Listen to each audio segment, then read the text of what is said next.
Welcome to the Author's Corner with A.C. Campbell. Join us as we take a tour around the literary industry with interviews and features within and throughout the industry. And now, the show.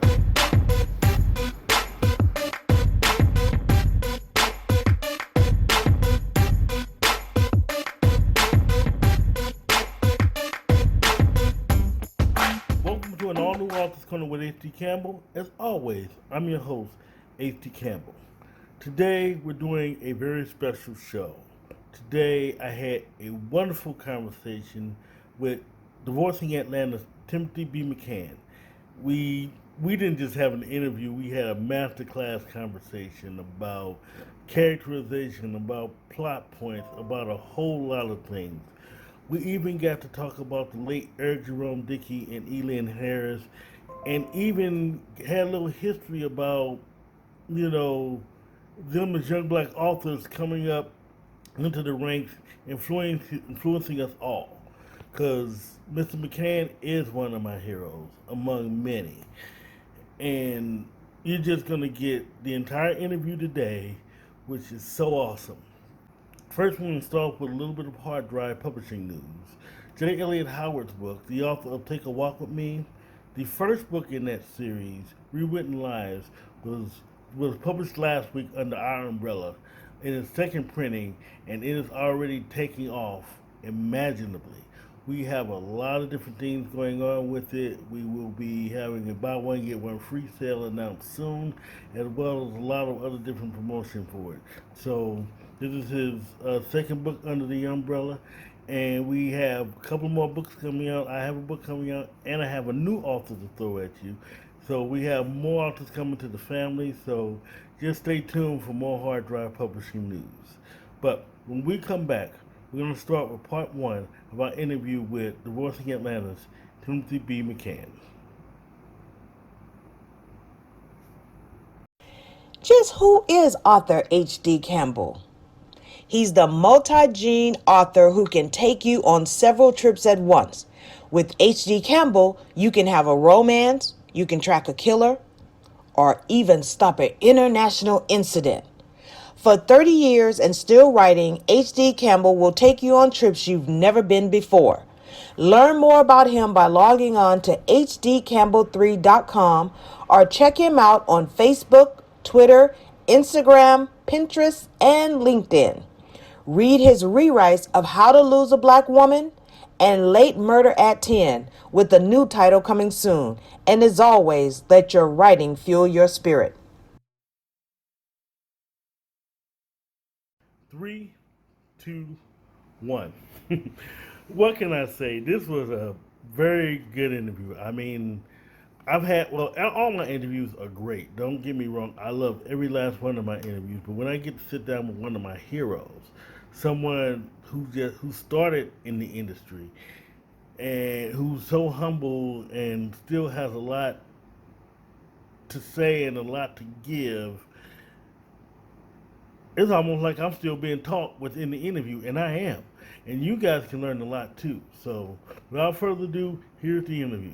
I've been working on that email list. Matter of fact, I was just doing in a part of a seminar in the other room. They're talking about being an author in the days of COVID. And the first thing this other author mentioned was the power of an email list. I think so many times authors focus on social media, and social media is great, but if you dealt with Facebook, I don't do much on Instagram, but Facebook can get stank one day and say, you know what, we're gonna close your room. Yes. We're gonna close these out, change these algorithms. All of a sudden, you out of business. Right. But data is key, and collecting that data is powerful, and so I have been doing that for quite a while. Matter of fact, I was doing that before I even knew what I was going to do with the data. I was doing that back in the days when I would ask people to sign a book for me at Essence Festival back in 1997, 98, 99, something like that. And I would say, well, listen, I'll sign your book if you'll sign mine. And they'll sign their little book and put their email address. Well, some of them had email addresses, but their address and phone numbers. And I didn't know what I was going to do with those names, man. I mean, hundreds and hundreds and hundreds of names. and found them and just went through and physically put in all those names into my database. And just basically said, do you remember this email you did with this brown skinned guy years ago? Hate to say it, as morbid as it sounds, some of them were dead. Right. Oh, I've been there with my list. Trust me, I have definitely been there with my list. Yeah. Oh, Yeah, did that. But information is powerful, man. So I'm glad that we had caught you up in our net one way or the other. Well, I know last year when you, I guess you had a group inbox from different authors. Mm-hmm. If anybody wants to be a member part of my email list, go ahead and put. And I forgot I put my email down last. Yeah, that's one thing I think I started doing that when I started with Constant Contact. That group inbox was something that was their vehicle that they used to get email addresses. So I think that's probably the net that caught you up in it. So I'm thankful that you were able to be a part of it. That's not a problem. Now, before I get started, I just want to say so you've been published a pretty long time. Like I have. I don't call it bragging on it, but I tell new authors all the time. I was published way before the days of social media. I mean, way before MySpace was a thing. I was published in 98, 99. But everybody had AOL accounts. Right, exactly. And you get 20 hours on a CD. Yes. You get those 20 hours and you get the CD and put the CD in there and you get that. Yes. And actually, I had dial-up when I first got published. You'd be glad to hear that sound, man. Oh, yeah. If somebody pick the phone up, you get mad. Son, put that phone down, I'm on the internet. What are you doing? Like, wow. I got to call my sister. Put that phone down, I'm on the internet. Call your sister later, right? I've been there. Man, memories. Yes. Or even one better, when you are dating on the internet and you talk to this young lady and she send you a picture and you get down to right here and you can tell she ugly. Yes. It took a long time to get down. You're like, oh, I can see her forehead. Nah, I can stop right here because no need to go any further. You just don't know. Wow, memories, man. Yes. That's what Jay-Z mean when he said a hard knock life. That's a hard knock life.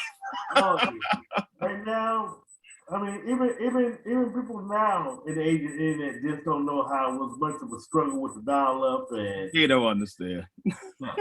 They don't understand. So I guess I can get started by well, first, welcome to the Author Corner, by the way. Thank you, man. My honor. I'm so happy to be here. Oh, not a problem. So I guess my first question to you is, how long have you been writing? Dude, my first novel dropped, I want to say 98. 98, 99 when Until dropped. I wrote that novel 94, 95, that time frame. And was fortunate enough to get a book deal with HarperCollins. And it came out about 18 months later. So I want to say 99 when the first one came out. So 99, 2000, 2001, and 2002, my 4 novels dropped. And they dropped them every single year for 4 years in a row. Obviously, that's awesome. Mm-hmm. So what got you to writing in the first place? As cliched as it sounds, I think I was born to write. I think it's a part of why I was placed in this world to tell stories. I always wanted to tell stories. Even as a little child, I grew up enamored by the artwork of Norman Rockwell because he was able to capture a story. And that's the kind of artist I wanted to be. And initially it started out as a visual artist trying to replicate what he did with the Black experience. And then that thing in me, whatever that thing we want to call it, that artistic vibe, grew and it moved into music. And I even did some producing. Once again, I was always enamored by artists that told stories with their music. And but the only thing that dissuaded me about music is the fact that you have to have so many people on board. It's very difficult to do it all yourself. And so it went from there to my first love, which was actually writing. And because I had told stories as a child. And as a child, you know, when you're 7, 8 years old, your big payoff is this. When you let somebody read something, they go, "You didn't write that. You copied that. Oh, You didn't write that." And you go, I did write it. and your joy is trying to persuade them, like, wow, you think that's too good for me to write. And that happened to me when I was in high school.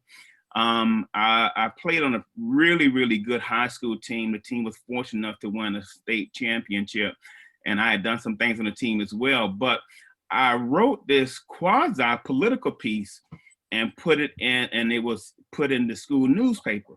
And I still remember the guys' faces coming to the locker room for practice saying, "You wrote that? You wrote that?" Because when you got a big body and you're a masculine man and you're writing stories and you're writing politics and you're writing love, it just, the two don't jive. Right. But I didn't have a Tom Clancy-ish story in my head. I wrote what I felt inside of me. And so I put that thing on the back burner though for years. And what happened, HD, is this. I was in college. I played football out in the state of Oklahoma, and I was in college. And I had wrote this love letter to a young lady. And my roommate, who I've known all my life, he actually went to the same college with me, my best friend. He actually saw the love letter on a desk that I had in the room, and because I would write 2 drafts. This is before we had computers, so I wrote one just a regular hand, and I would go back and write it real nice, you know, in a really pretty font, you know, really pretty and everything. So I went left and came back, and he had plagiarized my letter. So I'm like, "Yo, David, you can't write that letter because, you know, this is a small college. What if your chick meets my chick? Now I look fake." Right. I was like, "Listen, let me do this. Let me just write you a letter, bro. I'll write you one." He was like, "All right, cool." Because David was, you know, he's my boy, but he was romantically challenged. Let's put it that way. And so I write the letter for him. I guess it wrote because he told somebody about it. They told somebody about it. They kept, "Yo, Tim, can you write a letter?" So I thought, this is a money-making opportunity. So I was writing letters for women, young girls, I should say at the time, young ladies at the time, for $5 a pop. This was big money back in 1980, man, 82. $5 a pop, I'm writing these love letters out. So if anybody is watching your show and they have a husband that they met in Oklahoma who played football, who used to write love letters, but he ain't been in the mood. Because, baby, we beyond that now, baby. Our love has grown. Well, my bad. I'm sorry I put him out there like that. So, but that was the first time that I had a validation that I did something a little different and that people would actually give me something of value for my words. And so I put it on the back burner again and didn't do anything with that until I was in my mid-30s. And I was driving a car from Jacksonville, Florida to Gainesville, Florida. And I thought, you know what? I'm gonna write that book. By this time I owned a financial planning service company and things was doing good, but I thought I'm gonna write that book. And I remember pulling my car off on the side of the road. I remember making notations. And the book, all I knew at the time was the book was gonna be entitled Until. I want the one-word title. And I got that because of Stevie Wonder's song, As, you know, until the day that 8 times 8 times 8 is 4, until the day that you are me and I'm no more. I love that refrain, until the day, until. I love that. So I thought, I want to name my book Until. I don't know what it's going to be about. And I started making notations in my car. And long story short, the book became a national bestseller. There's more to come. Just stay tuned. You know, even after 20 years, readers are still captivated with How to Lose a Black Woman. Now, in its second printing, follow the story of Bruce Williams. Shall I say, mild-mannered school teacher in search of love? Using social media, prayer, and a lot of trial and error, Bruce fights to learn what a true relationship is all about. Filled with original poetry by H.D. Campbell, it's a lesson from one young man's point of view. Buy How to Lose a Black Woman on Amazon, Barnes & Noble, Smashwords, in your favorite bookstore, and even on his website at www.hdcampbell3.com. And as always, let your writing fuel your spirit. I've got to tell you, someone who's been on both ends of a book signing. Book signings are awesome. And yes, your life does change after that first book.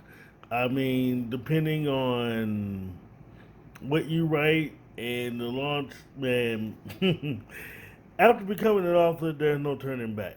And Timothy B. McCann is definitely no exception.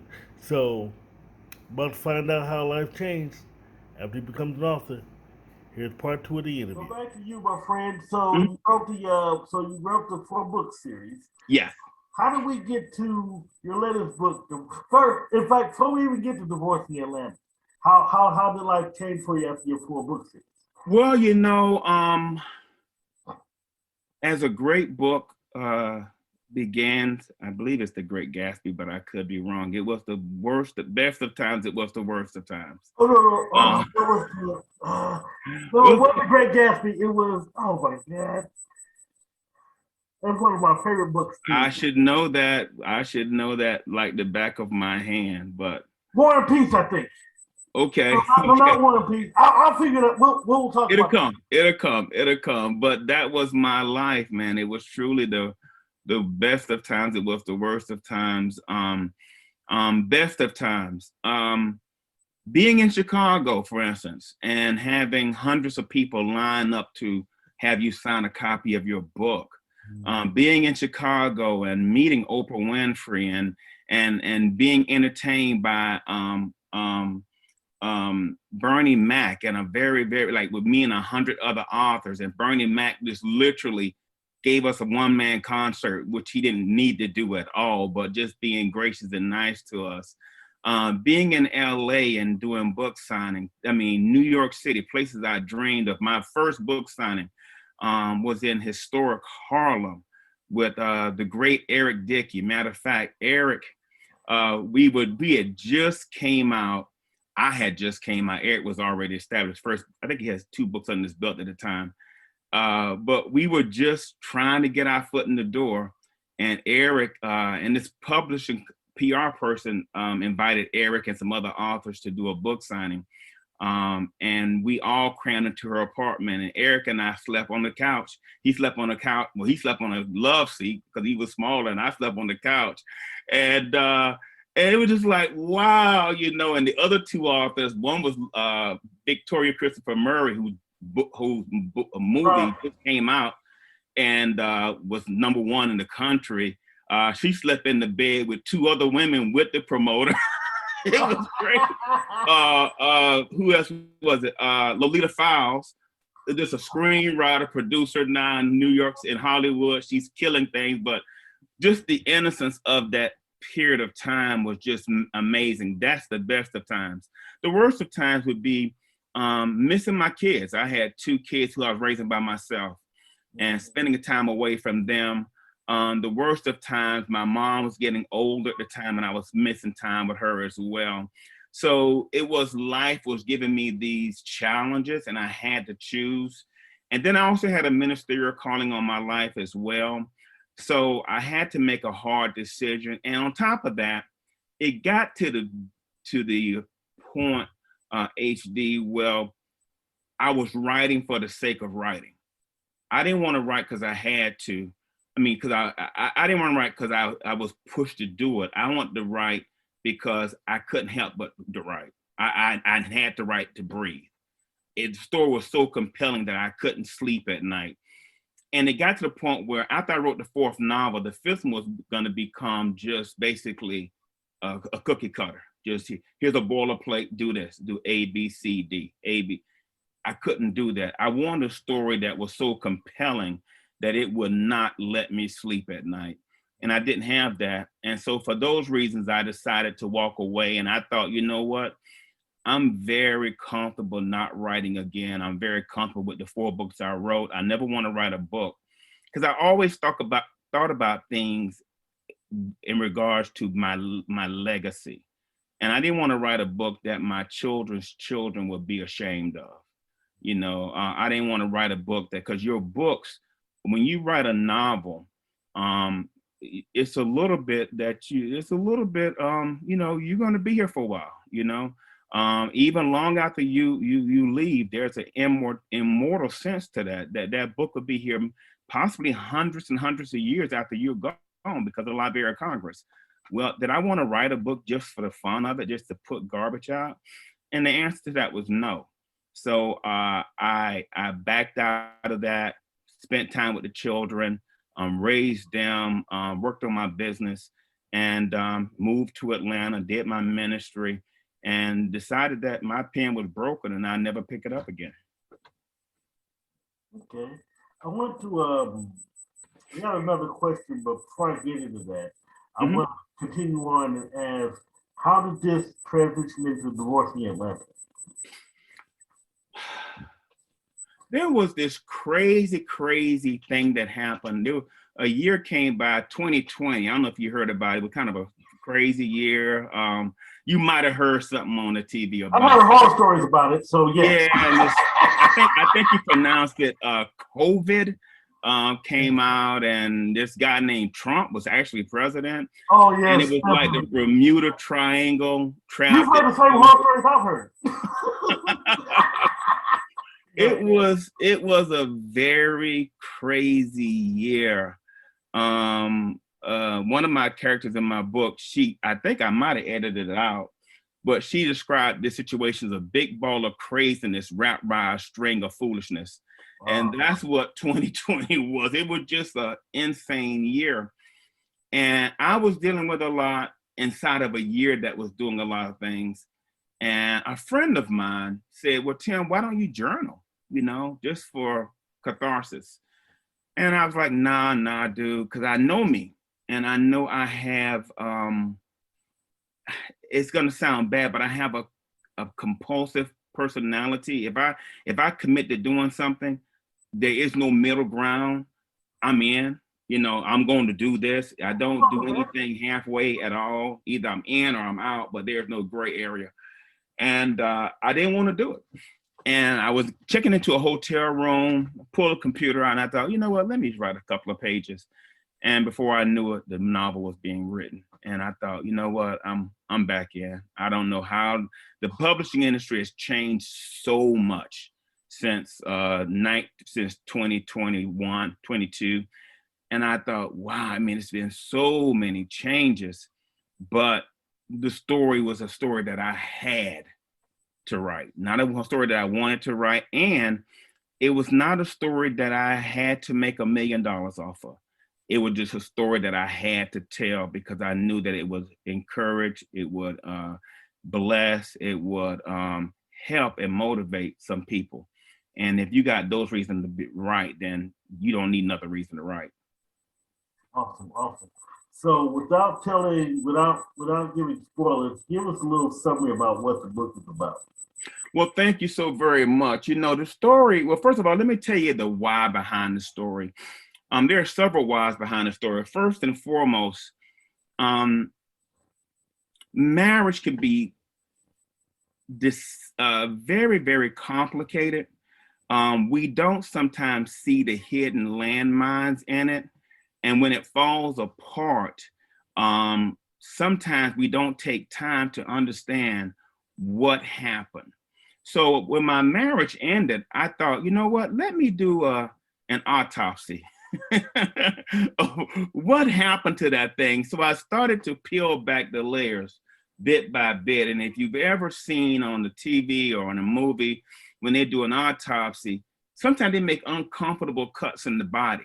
They might take a saw and cut right across here and cut there and cut the cranium. And you're like, wow, I wanted to do that to the thing that we had built. I wanted to cut it up and let's see, and let's look at it from different angles. And here you go.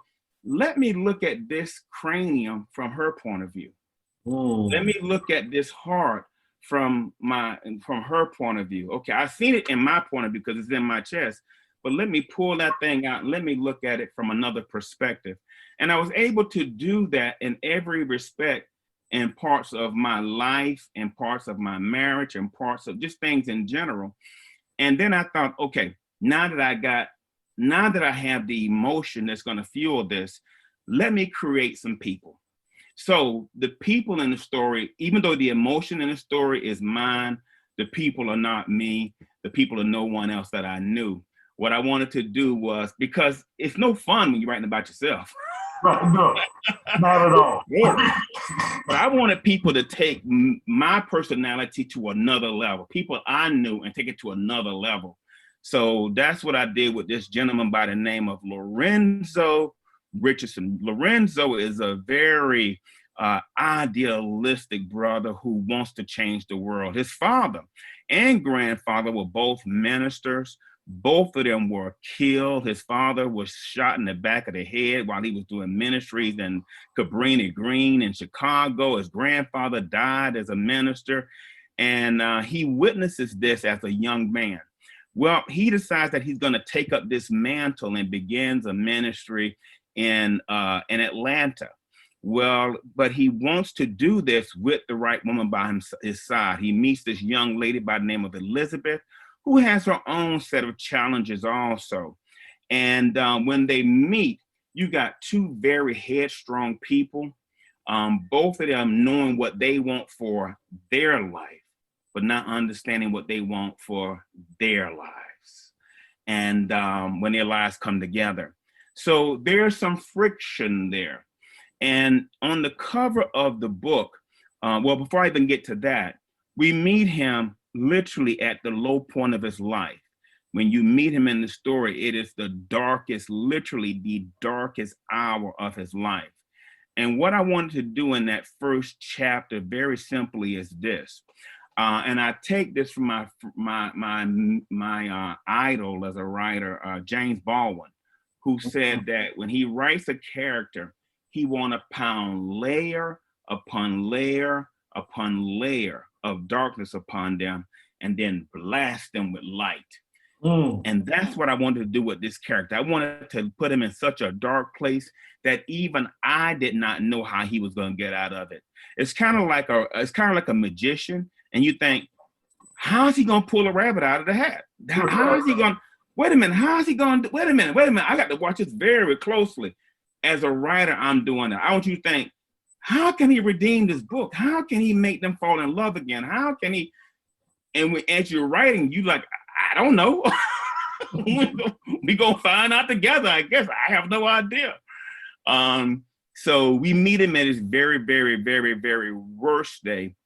And then something happens at the end of the first chapter, which I, of course, won't give away because it's a spoiler alert. And then the novel then takes you back to when things were better for him and his wife. And we watch how they progressively got to that date. And now I'll tell you about the cover.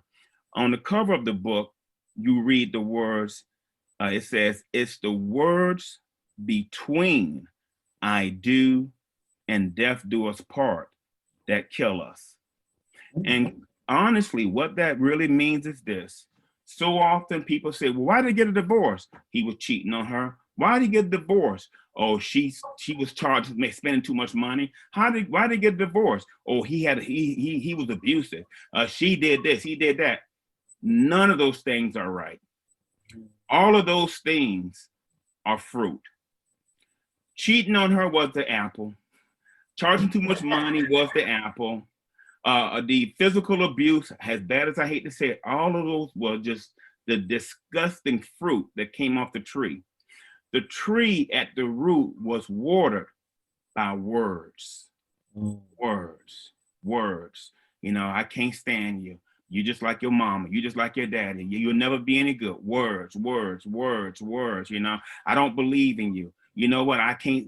All these disgusting, terrible, negative words that go into the root of this thing called marriage, and it produces itself in all that fruit I talked about earlier. That's just so. If you can control the words, you can control the fruit. Very simple. That's what I got from my autopsy. If you can control the words, you can control the sweetness or the bitterness of the fruit from that tree. So in closing, Divorcing Atlanta, while it is a book of fiction, while it's 100% fiction, I wanted to make sure that it would edutain the reader. I wanted to educate you, but at the same time entertain you, so that when you finish reading the book, if you're like me, there's nothing worse than me reading, in my case, I think it's about 360 pages, and then finishing saying, well, that was a waste of time. I laugh, but that was a waste of my, that's 8 hours I'd never get back again. No, I want you to finish that book and go, I got it. I got something I can apply to my marriage. I got something I can share with a friend. I got something. Now I understand what happened in my first relationship. I got it. And if I've done that, HD, then I've done my job. When we return, more of the masterclass / interview. In fact, we'll be talking about characterization, invoking emotion, and more. Stay tuned. Have you seen The Author's Corner with H.D. Campbell? It's the best show you're not watching. Every week we have authors, editors, artists, and others from various industries. There are 3 ways to watch Author's Corner, primarily on our YouTube channel, HD Television, on our HD Television Facebook page, and on our media page at www.hdcampbellmedia.com. It's the Author's Corner with H.D. Campbell. Check it out weekly, and as always, let your writing fuel your spirit. And God bless you. I can't stand this character. I mean, you guys could have done more with that character, or, oh man, this character's a lot like me. These are quotes you get from a lot of book reviews or people who've actually read your books in person. Next, we're going to continue on talking about invoking emotion and how that actually helps with writing a book as well as those who read your book. You know, this interview is about you, but I do want to say this really quick. I often tell my readers or young authors that if you can read a book and evoke some type of emotion, whether you hate a character, love a character, learn something, or just say I don't agree or disagree, you've actually written a good book. But if you, like you just said, you just read the book and it's like, that's 8 hours I'll never get back. You know, somebody has to evoke some type of emotion on through your book in order to love your book. You've got to pull emotions out of them. You've got to pull emotions out of them. And as for me, the greatest compliment I've gotten out of my book was some of the greatest compliments with things when people say, your book had me laughing and crying on the same page. Boom. I'm in. It's like, wow, well, thank you very much. Once again, when you write 100, once again, I think the book is 110,000 words. It's a pretty decent sized book. A lot of books are like 70, 80,000 words. When you write that many words and people say, I was slowing down at the end, man, I ain't wanted to end. I was just slowing down. I was like, it's like, wow, thank you very, very, very much. So, and the reason why is because you have evoked an emotion. The thing that, when you think about the great writers of our day, hardly anybody in the general sense, will name Stephen King. But the reason why Stephen King is a great writer is because he knows how to evoke your emotions. Yes. He plays your emotions like a fiddle. He plays it like a grand piano. He knows how to hit every single note. How do I know? People will literally tell you they are afraid to read his book. Like there's something inside of them pages like, oh my God, put it down. Get outside. It's going, go put that up on, it's a book. It's paper and ink. Why? Because he don't tell you about dry blood. He tells you how it flakes off the skin.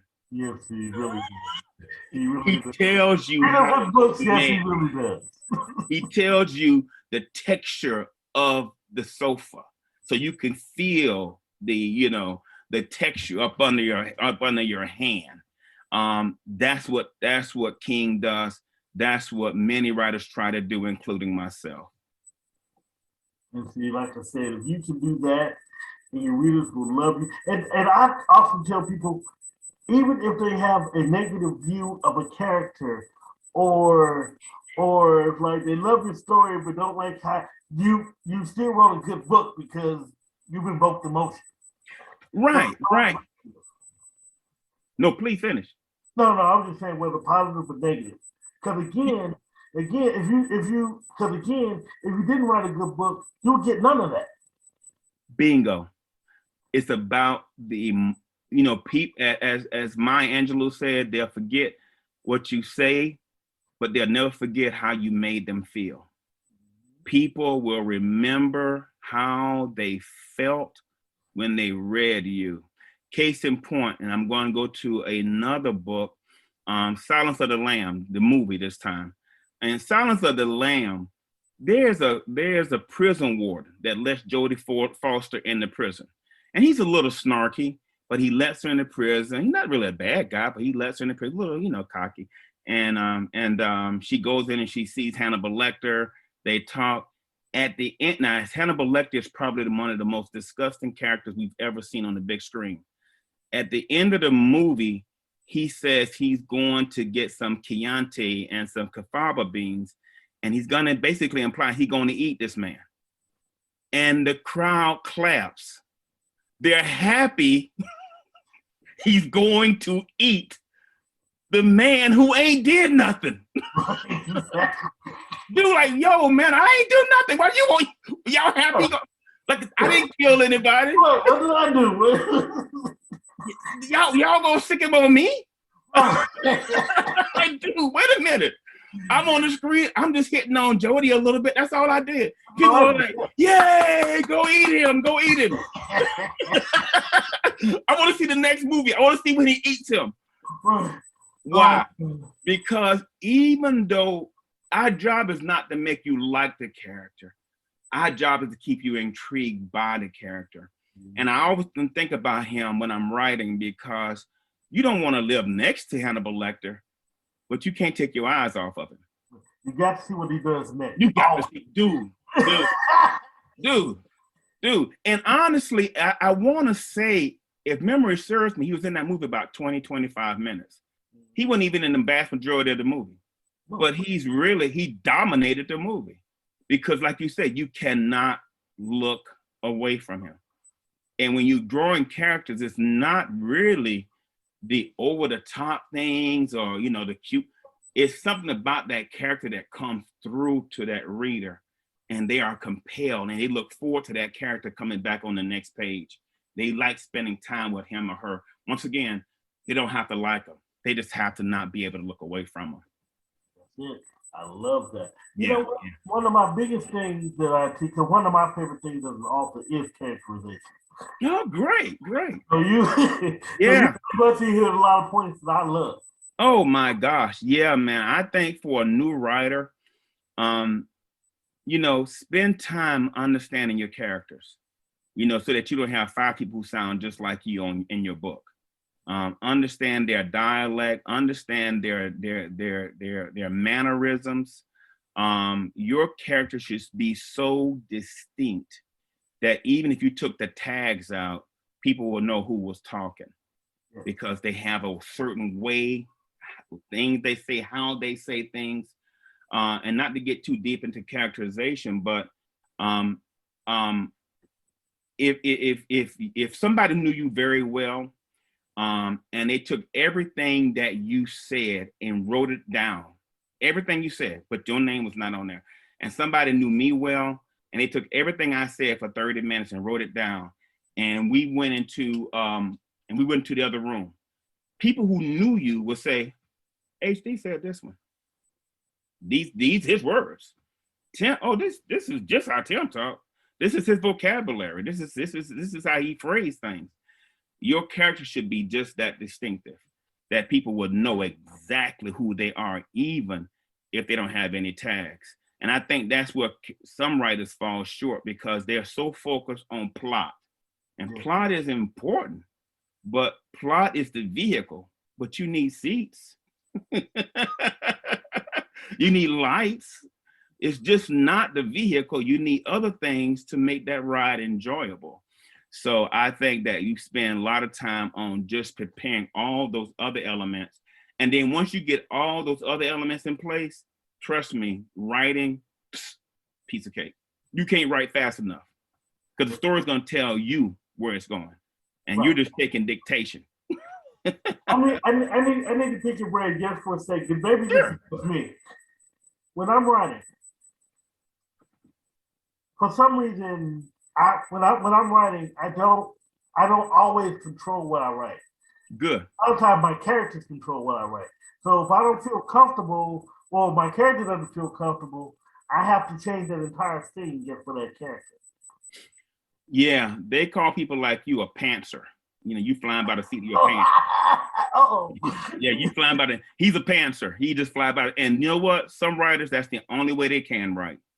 They fly by, it's like a classical pianist versus a jazz pianist.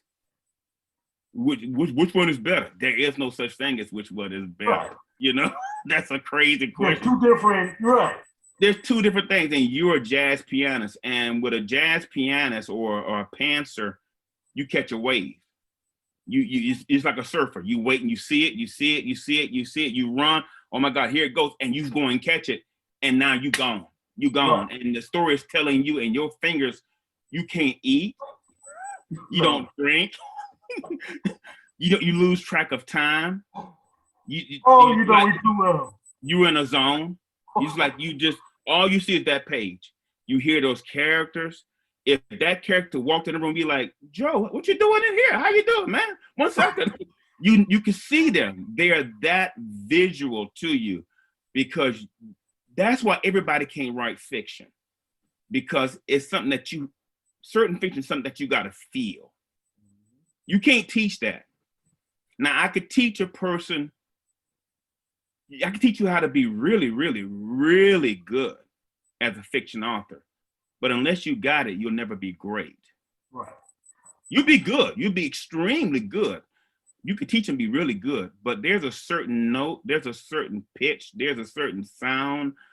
And with the fiction, the most important thing, and I hate using words like most absolutes, but I will say the most important part of fiction is your voice.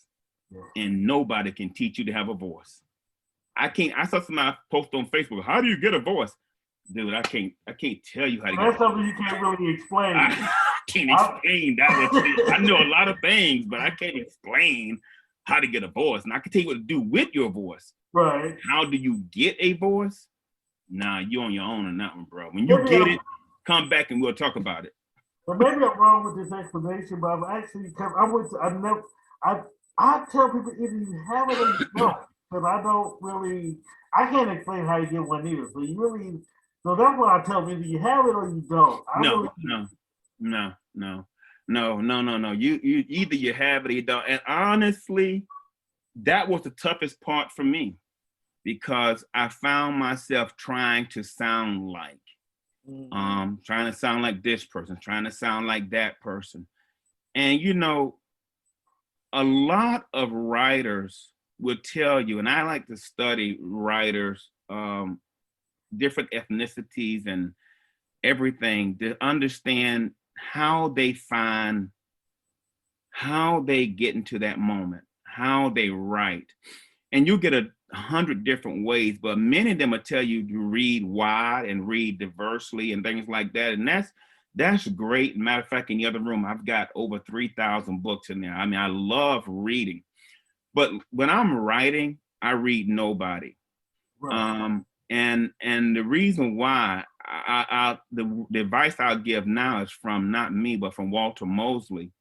Walter said that he would advise not to read, just to write. He said, because if you look at the hobo on the corner who tells the best stories, he ain't read nobody.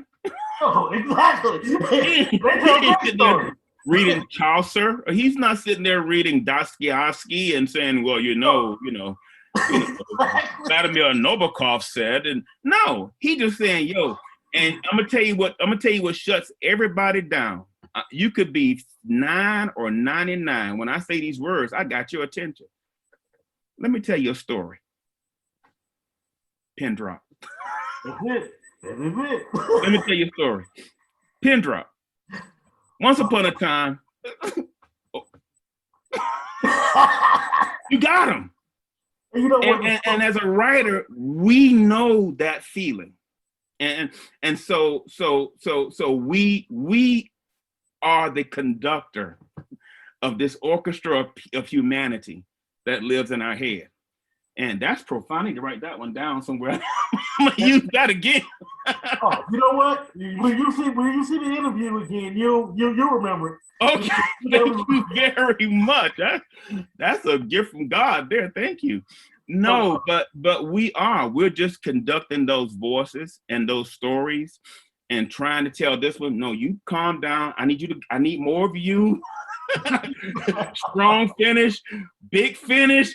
Right.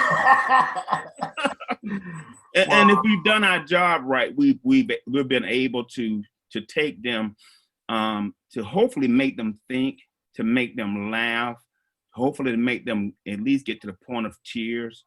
I want to arouse their senses as well. And to take you on that journey, I've got to get there myself first.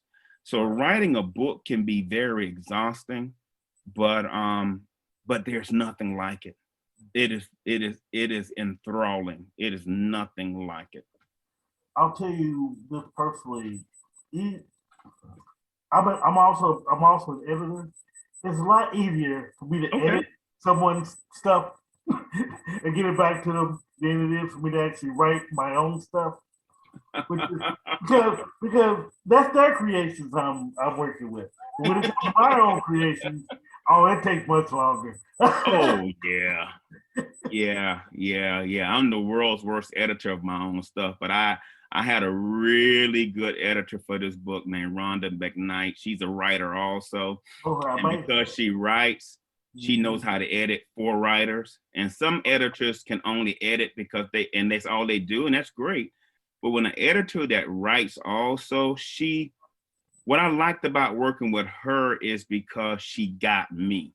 She didn't try to change me. She didn't try to say, this is not the right word. But I hear your music. My job now is to be your sound engineer. That's all I need to do. I'm not trying to, no. I just need to tweak the highs and the lows, and I'm just gonna be your sound engineer. I'm gonna cut some of the bass out. That's okay, right? Okay, great. And then if you get a sister, to be quite honest with you, she'll tell you things like, okay, I'm gonna tell you something, Tim. Sisters ain't gonna like the way you you might want to tone that down a little bit. Cause I love the honesty. Oh, because I have an interracial relationship in my book, and this dude, he's a black guy, she's white, and he did something absolutely disgustingly terrible to her. And she was one of the best characters in the book. Most people said they liked her the most, and he does something really bad to her. And so, in a fit of anger, I had her call him the N-word. Rhonda's like, no. I don't care what he did to her. She can't say that word. Oh. No, you gotta take that out. I was like, okay. Because that was me trying to pull a rabbit out of my hat. I was like, can I write that word in there and then bring this back and salvage her? She was like, no, you can't bring that back. Take it out. I guess you felt there was no coming back from that one. No, you can't. I was like, all right, you got let's bring that bass way down, because no, it's too much bass in her voice. Let's bring that down. So I had her call him a disgusting thing. That was that was it. So yeah, a good editor is worth their weight in gold. At this point, I want to drop some names for a second, because these are not only great people, these are actually good friends of mine as well. And I'm just so happy, even if I'm not in the circle, I'm happy to just know them. I mean, shouts out to Victoria Christopher Murray. Shout out to Lolita Fowles. Shout out to Rhonda McKnight. You guys are just totally awesome. So when we come back, we're going to talk about how the industry has changed, as well as wrap up the interview. So stay tuned for the masterclass / interview. But before we go to break, let's have a moment of silence for Eric Jerome Dickey and Elin Harris, two giants in the industry. Elin left us in 2009, and Eric just left us this January. And trust me, they still leave a huge impact on the industry, because these guys were some of the first, along with Timothy and other black male authors, who just changed it for the rest of us. So let's go out to break with a moment of silence.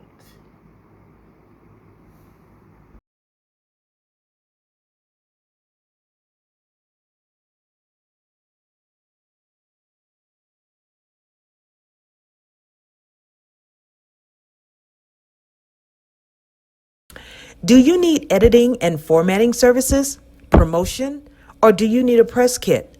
Let HD Campbell Productions put together a package to suit your needs. Let us handle your promotion, editing, press kits, photography service, and a lot more. We even do custom videos and videography. To learn more, log on to www.hdcampbell3.com or email us at hdcampbell3@msn.com for a free brochure. You can also contact us on Facebook, Twitter, Instagram, Pinterest, and LinkedIn.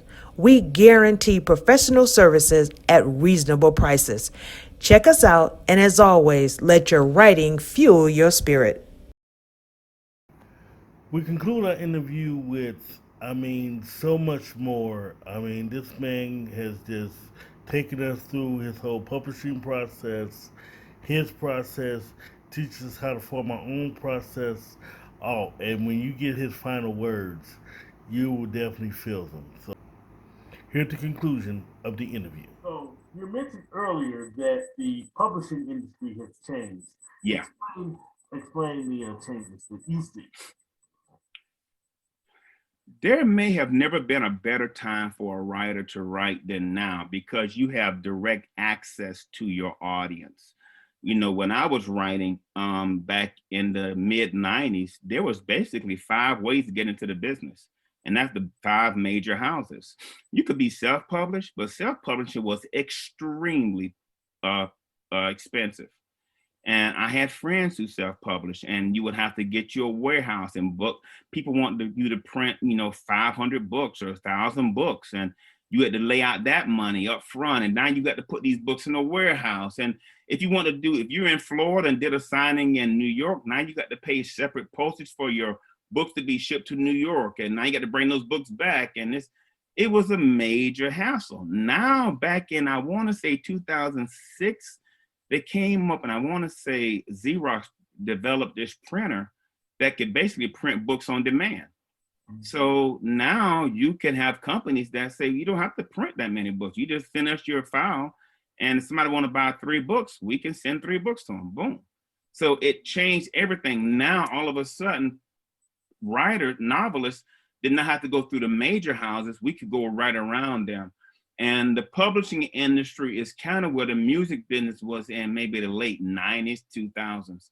Because if you remember back in the 80s, a similar thing happened with Luke Skywalker and a lot of other rappers who went around the publishing industry. It was selling out of their trunk, and it was very expensive.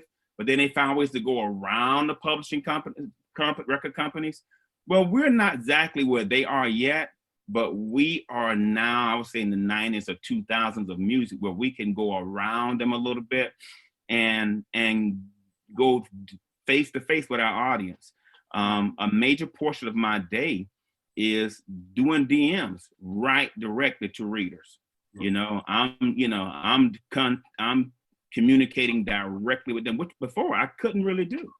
You know, I didn't know who my buyers were, you know, so it has definitely changed. Now, that is the best of times. Let's go to the worst of times.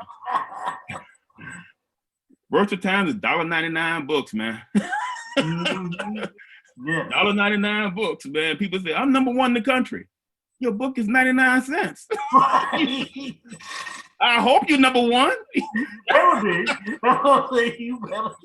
I mean, at 99, you get this free book. I mean, I gave away more books than you can sell.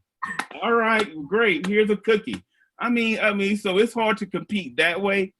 I mean, you know that your profit margins are higher when you're selling. For me, my books are gonna be $9.99 and they're $6.99 on sale. But you know, I know what I put into the book.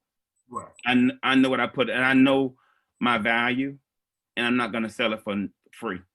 I just, and I think that's really kind of hurting the industry. Because if you're selling a book for $1.99, how much can you spend for edits? How much can you spend for covers? How much can you spend to make the book the very best quality? I spent thousands of dollars preparing my book. I'm not going to give it away. My problem is you're almost like you're losing money, because I spend money on covers and I spend money on, edits and things like that. So just to sell it for $1.99. And my other problem is, okay, you're best selling because you sell, but best sellers are actually those who actually buy your book and read your book, no matter what the price is. But right. And they like hearing that they're #1 bestseller on Amazon. And I understand that, but I'm also a businessman, and I want to do this in a way that's going to be beneficial, that makes sense, not only to me, but to people who support me and things like that as well. So that's why I refuse to cheapen the product. I don't want to get to self-publishing and to be creating my own covers and editing my own books and trying to save money. No, I want to give them the very best quality that I have, and to do that, it takes money. People, they deserve to get paid too. Negatively, another problem with self-publishing, a lot of people say it's too easy, and everyone, without going too negative, everyone is just writing a book these days just to put it out. What do you see with that? Yeah, I think spell check could be the worst thing in the world for publishing. Everybody want to be a publisher. Everybody, and spell check sometimes don't pick up THERE and THEIR. It's like, it's the same thing. Look right to me.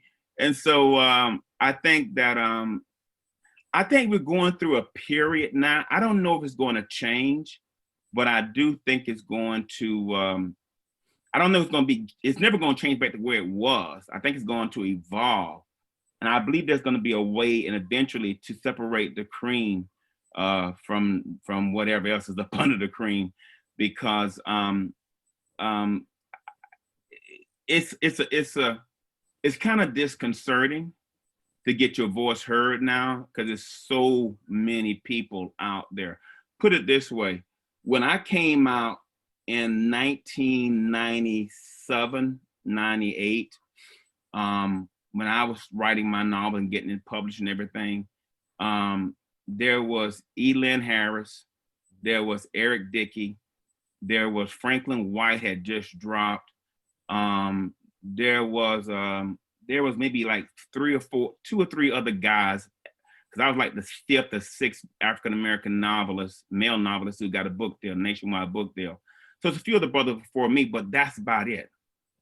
Now there's hundreds, thousands, you know, and some of the books are very poor in quality.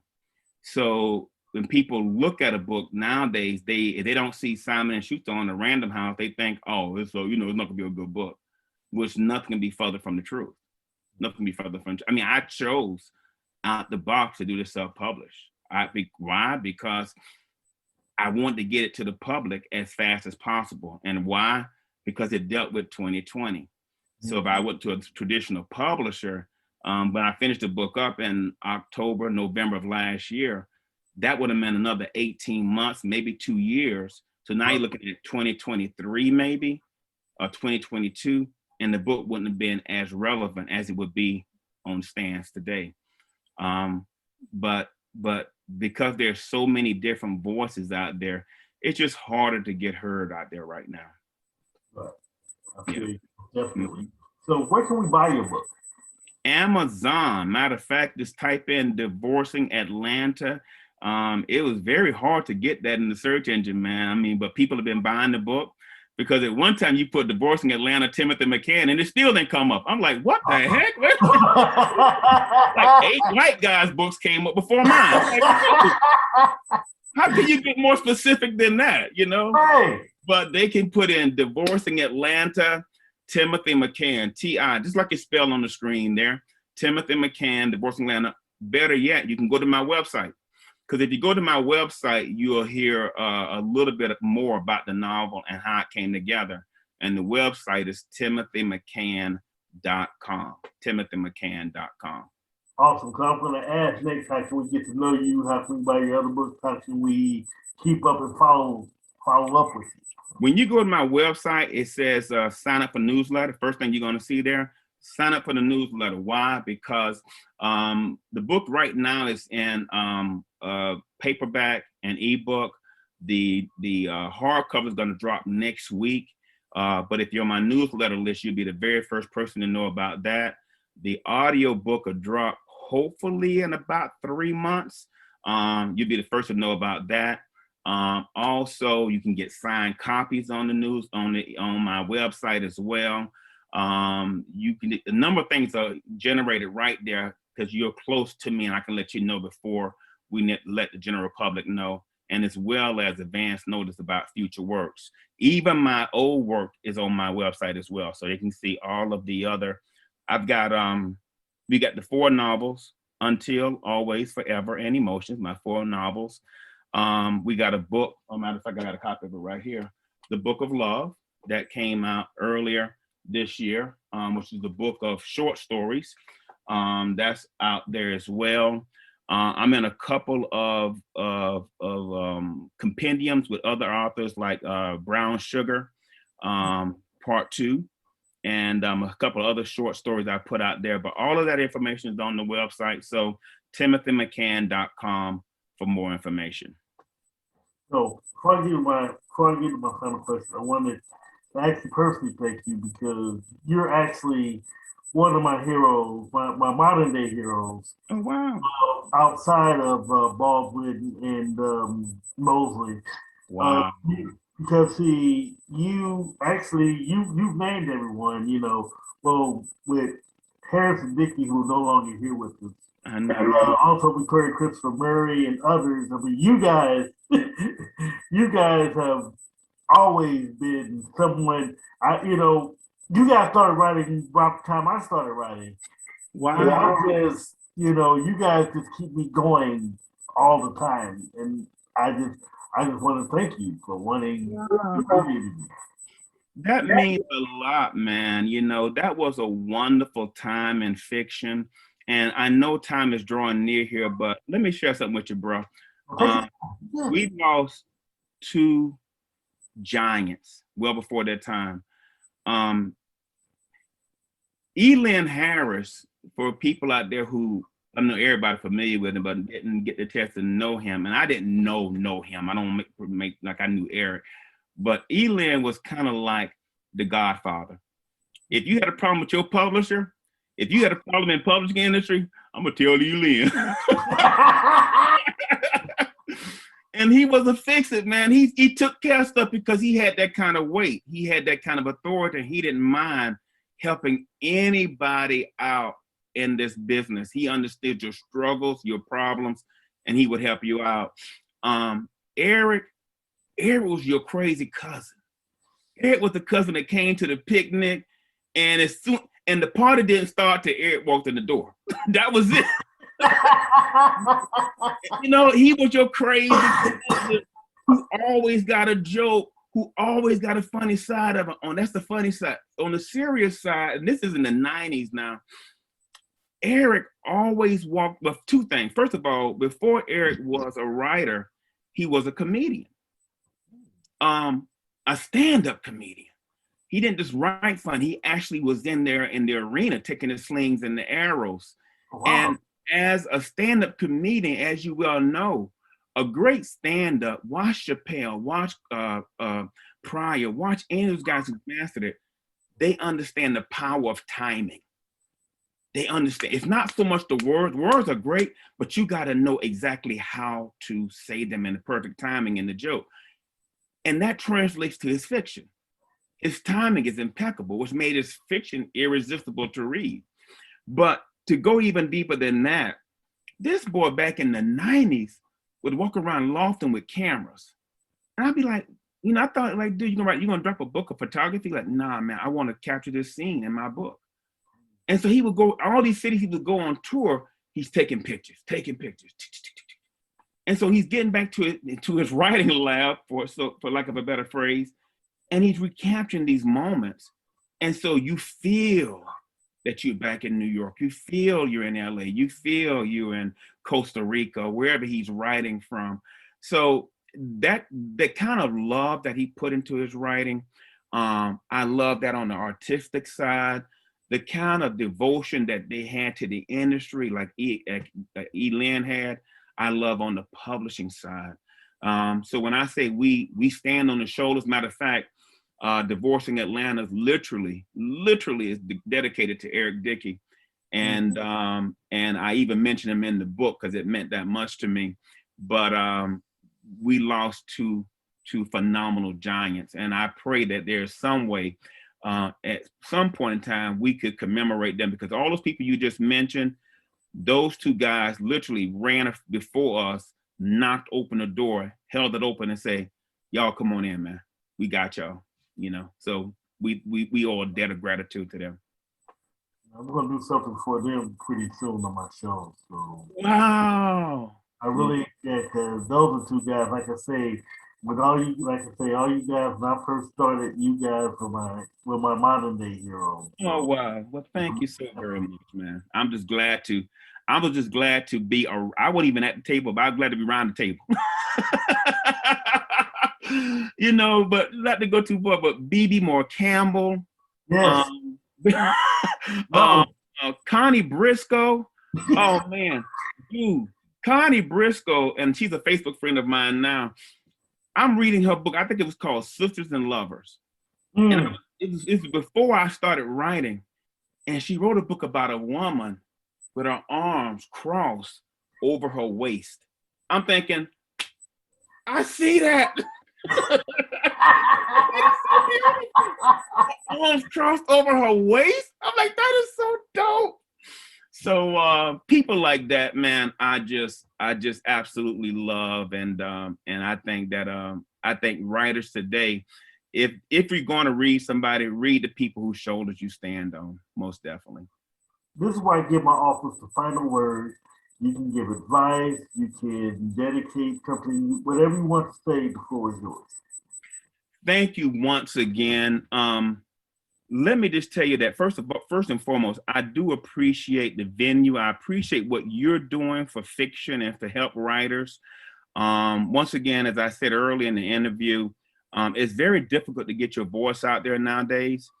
So thank you for the access to your microphone and sharing my story with your readers. And to your readers, let me just say this in closing. Whatever you've been called to do, listen to your heart. Sometimes that thing that's inside of you, it might be a small, still voice, as the Bible says, but do not ignore it. The reason it won't go away is because it's what you were created to do.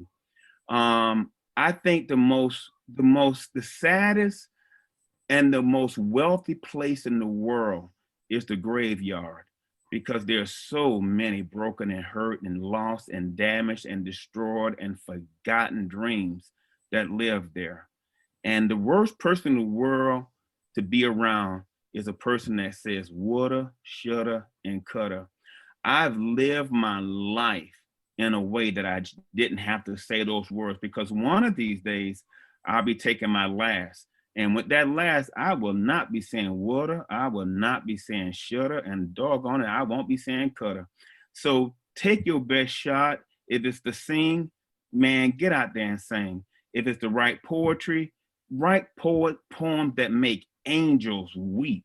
If it's to write a song, if it's to start a business, if it's to be the very best mother, if it's to be whatever your thing is, just throw your heart into it. You have never lived in a time when there's more information out there. You can get on YouTube and learn how to do anything nowadays. Understand it, refine it, dedicate your life to it, and don't stop until you get it done.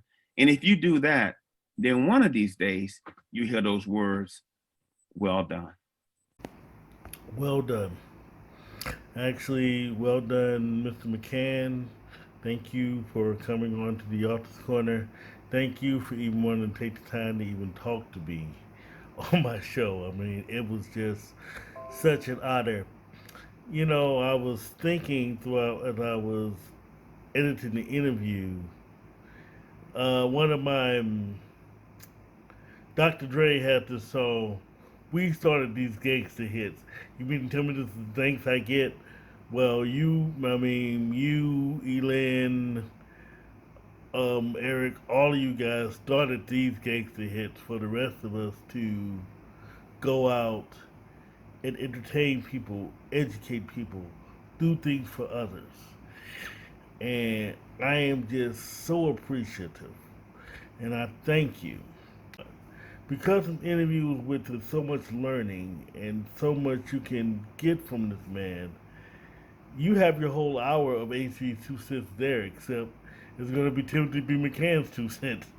Because if you ever get a chance to meet Victoria Christopher Murray, Rashonda Tate Billingsley, Timothy B. McCann, Baby Moore Campbell, Brenda Jackson, just any of these guys, sit down and have a conversation with them.